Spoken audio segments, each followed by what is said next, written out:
Today, Brian Bott from Sage Bionetworks will be presenting about DREAM Challenges. Without further ado, allow me to introduce Brian. All right, thank you so much. So in previous iterations of talks I've given, I've talked about software platforms that Sage provides, Synapse and Bridge, as well as some of the community building efforts that we have, but I haven't talked actually a whole lot about DREAM Challenges.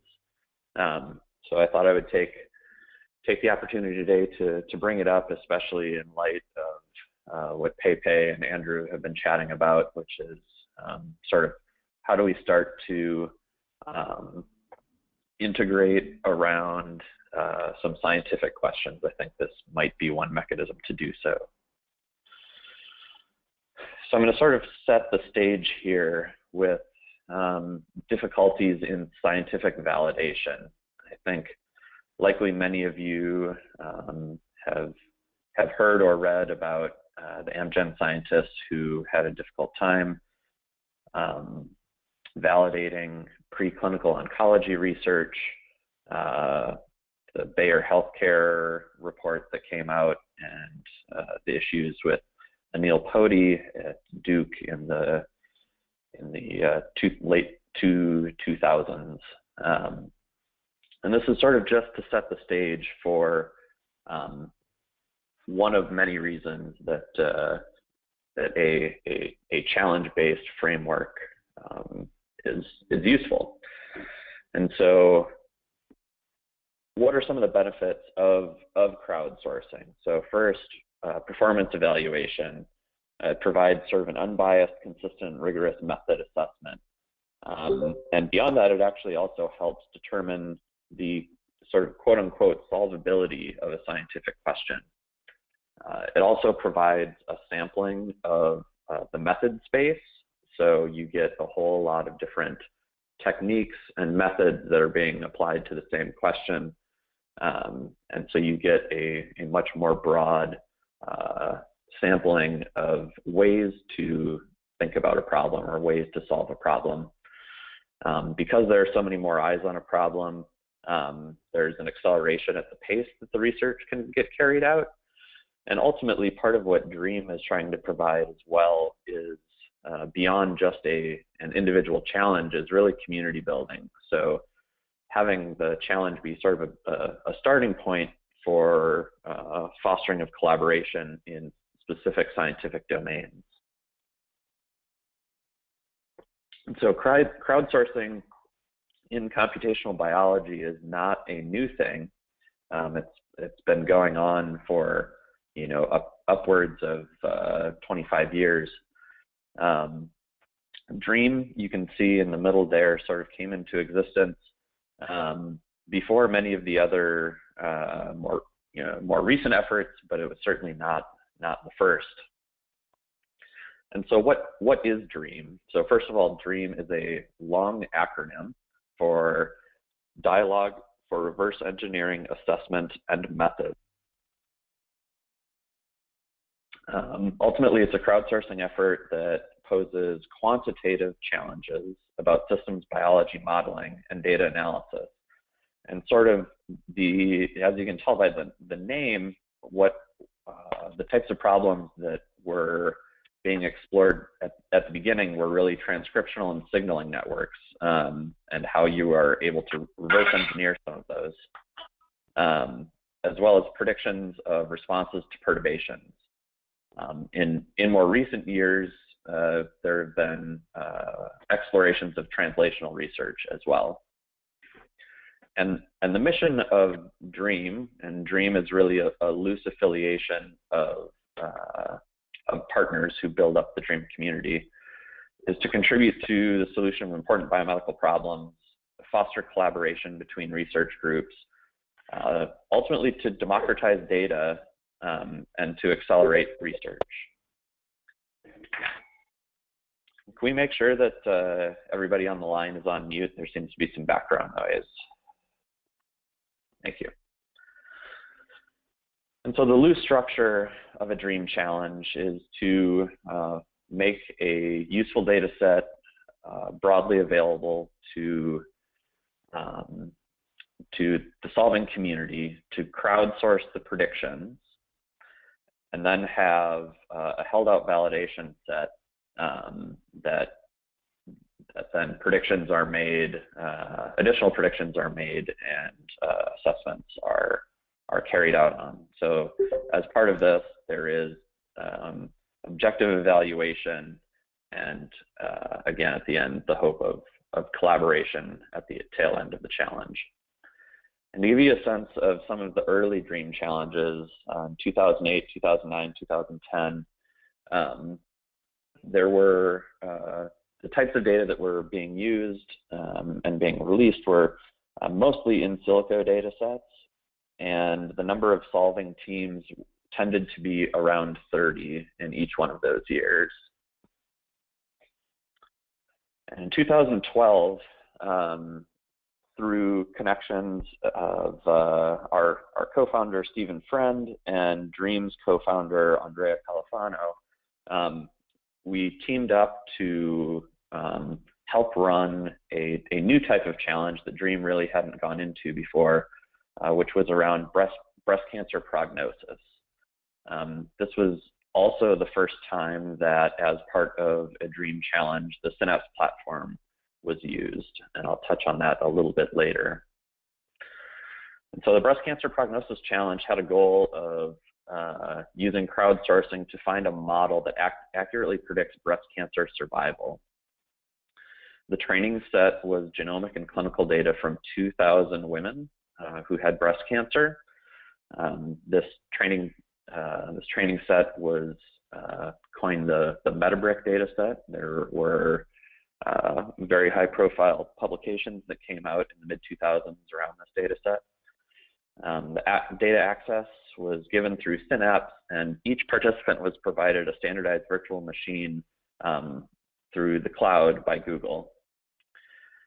And then models were submitted as source code to Synapse for scoring on a real-time leaderboard. And this is also the first time in a DREAM challenge that a real-time leaderboard was used as part of the collaboration.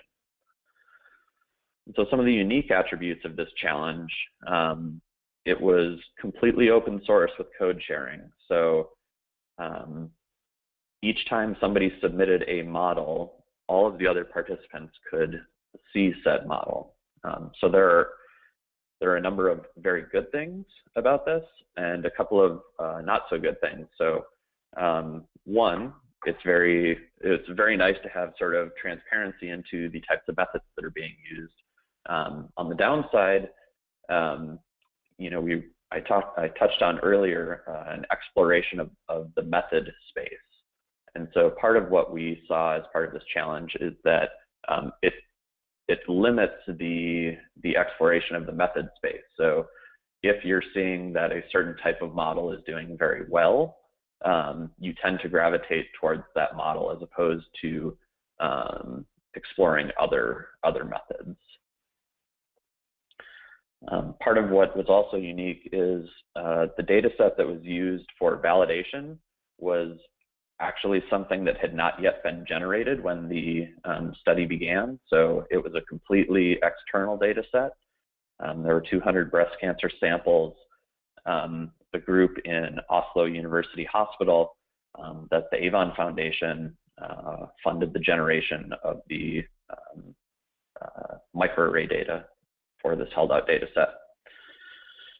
And one thing that was new here as well is that we sort of piloted the concept of what has been termed challenge-assisted peer review. And so the overall winner submitted an article to Science Translational Medicine, which Science Translational Medicine had agreed beforehand would still go through a peer review process. But given the design of the challenge and the design of the study, they felt like essentially any method that came out or any insights that came out of this challenge, even if it was negative, would be useful to the scientific community. And so in April of 2013, just about 6 months after the challenge began, there's a cover story on Science Translational Medicine about the challenge. There was a meta-analysis paper about the challenge, and then the winners from Columbia University, Wei-Yi Cheng and Professor Anastasiou, had a separate paper that described the prognostic model that they developed as part of this challenge. And so at the tail end of this challenge, I think what was seen by Andrea Galifano and Gustavo Stilovitsky was that there was a lot of power in partnering DREAM challenges with Sage Bionetworks. And so in 2013, in the words of Gustavo, Sage and DREAM got married and have since been running almost twice as many challenges a year. So I think part of what Sage brings to the table is a little bit more rigor around the DREAM methodology, as well as some technology pieces that help it operate more smoothly. And so this is an overview of the DREAM methodology, essentially what goes on with each challenge. And it starts, as always, with a scientific question. And the DREAM directors then assemble a team around that question and procure data that would be able to answer that question. One of the things that we have really pushed and have found super valuable in recent DREAM challenges is the concept of a dry run.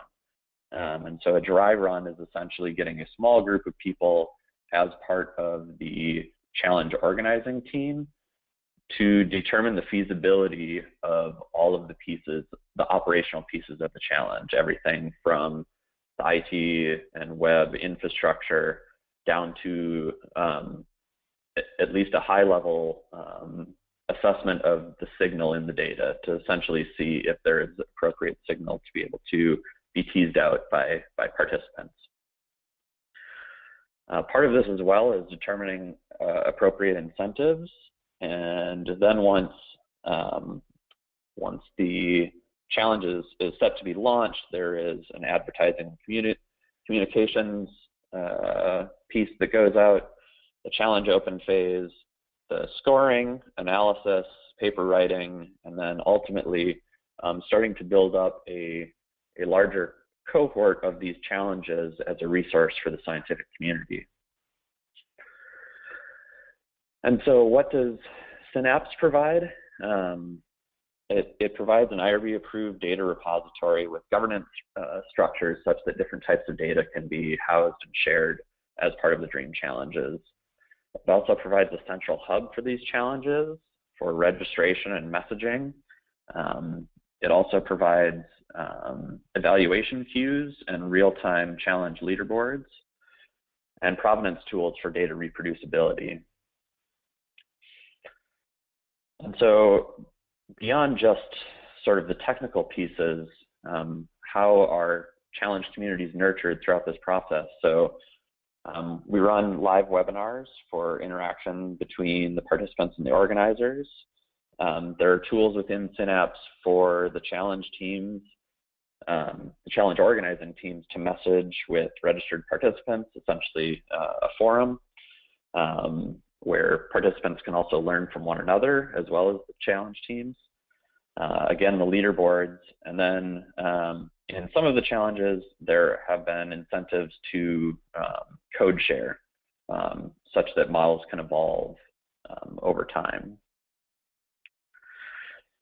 And to give you a sense of how DREAM has grown, you know, we looked early in the early days of DREAM where it was around 30 teams, 30 individuals who were coming together as solvers in the community. And you can see here, starting in 2013, the smallest of these is challenges has been around 100 people, and the AstraZeneca challenge this year neared 1,000 participants. And I think we're actually going to crack that 1,000 with our most recent challenge that I'll discuss shortly. And I think importantly, DREAM is not locale specific. There are participants from all around the world. And why do people come? Why do people participate in these challenges? So this is a survey that we sent out a couple years ago about the types of incentives that were provided.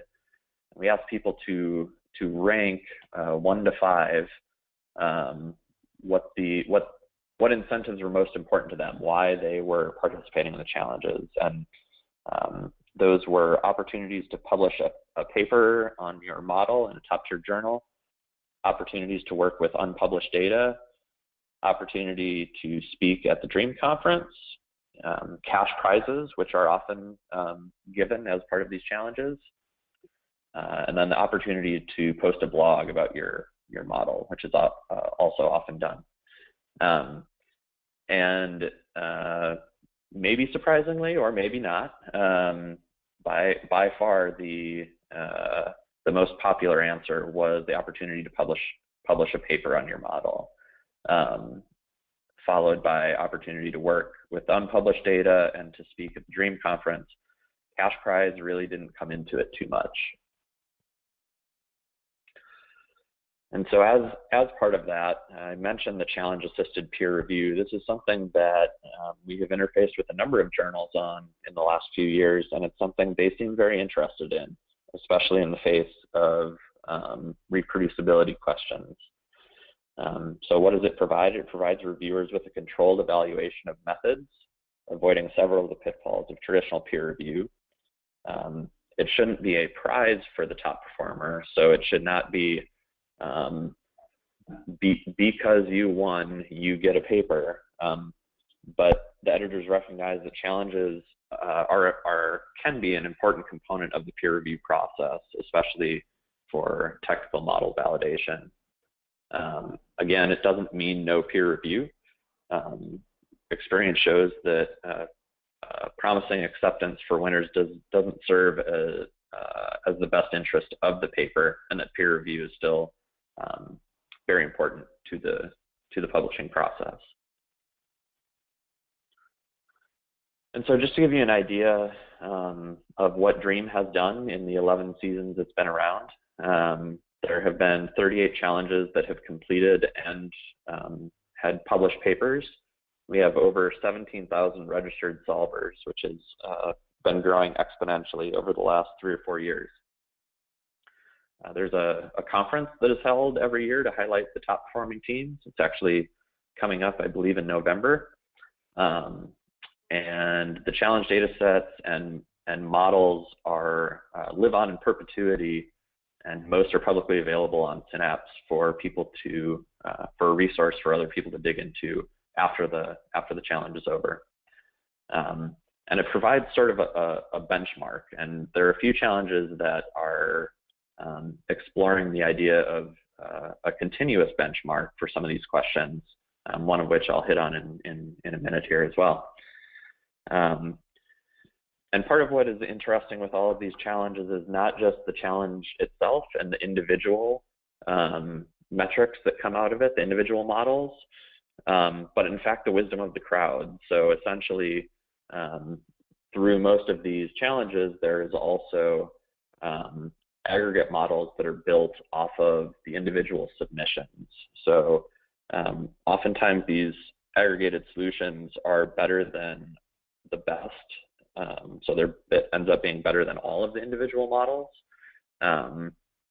It also provides a set of models that are quote unquote hardened through very rigorous training and test methodologies. And so sort of to wrap up here, I'm going to hit on a few case studies. So I'm going to give you a few examples of additional challenges that have run in the last few years and the impact that has come out of them. And the first one I'm going to touch on is the ICGC-TCGA Somatic Mutation Calling Challenge. So for this challenge, the goal was to predict cancer-associated mutations from whole genome sequence data. as part of this challenge, there were 345 registered participants and over 230 submissions. And part of this, so ICGC is an international community of genomic researchers. TCGA is the Cancer Genome Atlas, a large initiative funded here in the United States. So they are, the two of them are the largest provider of publicly available cancer molecular profiling data sets. And so it was really important to bring these two communities together around methodologies for calling of somatic mutations. Paul Boutros led this challenge out of OICR and did an amazing job sort of organizationally pulling it together. Part of what they were interested in doing is providing a living benchmark for these types of calls. And so the way this was done, there were 10 tumor normal whole genome sequences that were given out as testing data, and somatic mutation calls were graded on all of those, and then a targeted set of them were actually followed up for deep sequencing after the fact. And as part of this pan-cancer effort, both ICGC and TCGA pledged to apply the top-performing algorithm to the over 2,000 pairs of tumor normal whole genomes that the two groups had.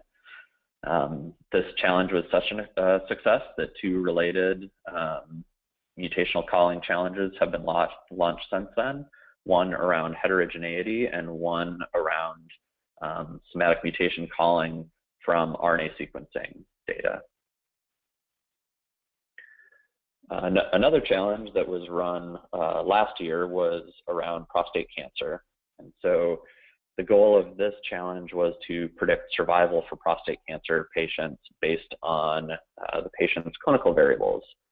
And so there were 4 phase 3 trials that the comparator arm was made available through Project DataSphere, which is a data sharing initiative for cancer clinical trials.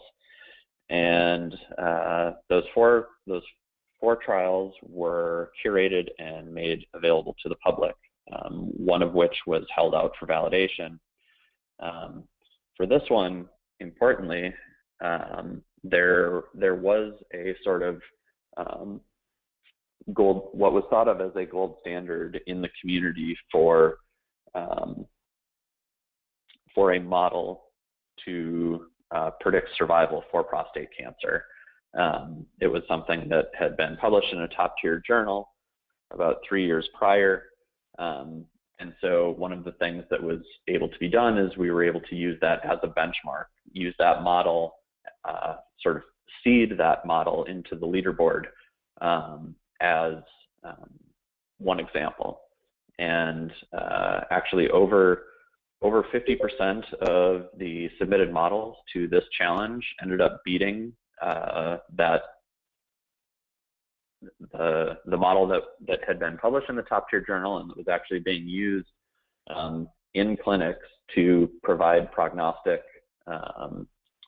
estimates for prostate cancer patients. And so we have been able to, as part of this challenge, improve on that significantly, and now have that out in the community. There's a paper that I think will be published in, it's in the last stages of revisions right now. So, and the last challenge I'm going to touch on is one that actually just launched this month.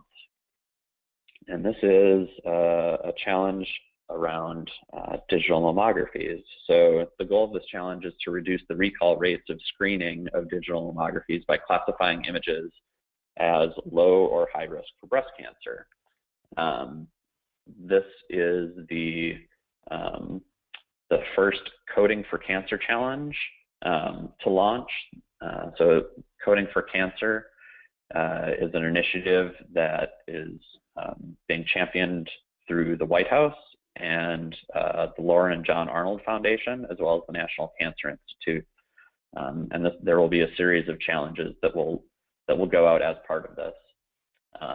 In this challenge, there is actually $1.2 million in cash prizes that are being provided by the Arnold Foundation. This is an order of magnitude larger than most of the challenge prizes that we have had to date, but it's also a very interesting and high-profile challenge that we're running. So already this month, there are over 600 registered participants.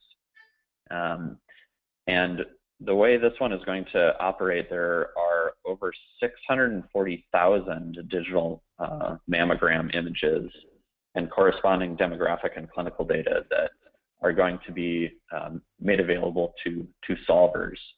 But it's going to be made available in a very different way because of the sensitivity of the images, as well as because of the sheer volume of data. And so as part of this, we have built out some additional infrastructure to help support this. And cloud computing resources are being made available both from Amazon as well as IBM as part of this challenge. And this is going to be a cloud-only challenge. So normally we give participants the ability to pull down the data locally, compute on whatever hardware that they wish to run their models on. But again, because of the sheer size of this one, that's going to work a little bit differently. And so there are high-powered GPU machines, large cloud memory for parallel processing, and all challenge submissions are going to be submitted in the form of runnable computational models in Docker containers. So we are gearing up for the first submissions to be coming in early October, and we're really excited about a different type of challenge. And so I'm going to end here with sort of DREAM's vision for the future. So we are exploring new areas and different data types to be explored by the DREAM community. Everything from immunotherapy, multiple myeloma, colon cancer, brain imaging data. We're actually also looking at mobile sensor data as well for future challenges. And sort of what I would like to pose here is the idea of exploring questions where a challenge-based framework might be helpful in cardiovascular medicine. We're also going to be pushing to really harden up the open repository of reproducible algorithms and data sets, really trying to focus on making each subsequent challenge more of a resource that lives on beyond the individual challenges. Provide additional benchmarking tools for method development, and continuing to support education. So there have been a few cases actually where classes have participated in these challenges, both high school and college classes, and really use the challenge framework as a fun way to learn about solving a problem. And so with that, I'll stop and ask for questions and just acknowledge this is the DREAM leadership team. These are the DREAM directors. At SAGE, we have Laura Mammography, Justin Gane, Mike Kellen, and I'd like to especially thank Taya Norman, who is our Director for Strategic Development at SAGE, and these slides are hers. And then IBM, we have Gustavo Stolovitsky, Pablo Mayer Rojas. At EBI, we have Julio Saez Rodriguez. At OHSU, Laura Heiser, Paul Boutros, who I mentioned earlier, and then Jim Costello at the University of Colorado. So with that, I'll stop and happy to take any questions.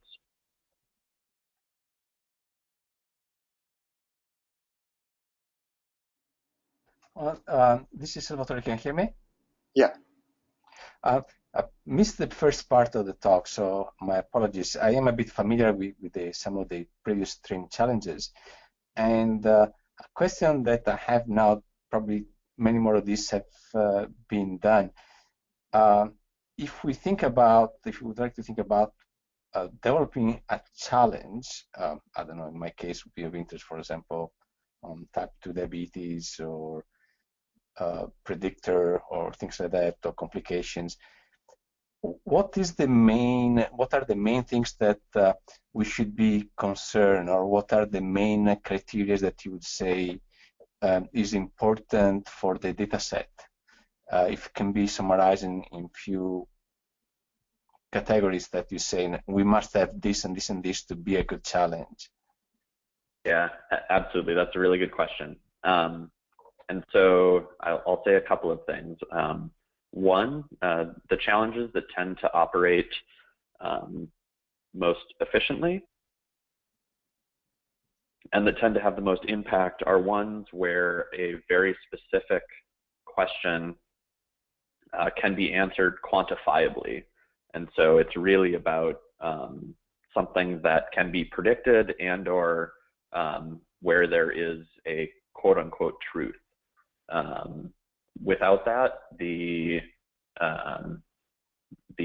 rigor and the methods that are in place for training and held out validation sets don't quite work as well. And that sort of leads me to my second point, which is the data sets that tend to be more tailor-made for this type of thing are large sets of training data, and then that are able to be made broadly available, and then very importantly, either a piece of that larger data set or even better, an external data set that is held back for validation. And so those two pieces are very important. You need to have that held out validation set that the models can be tested against after they've been trained in a larger data set.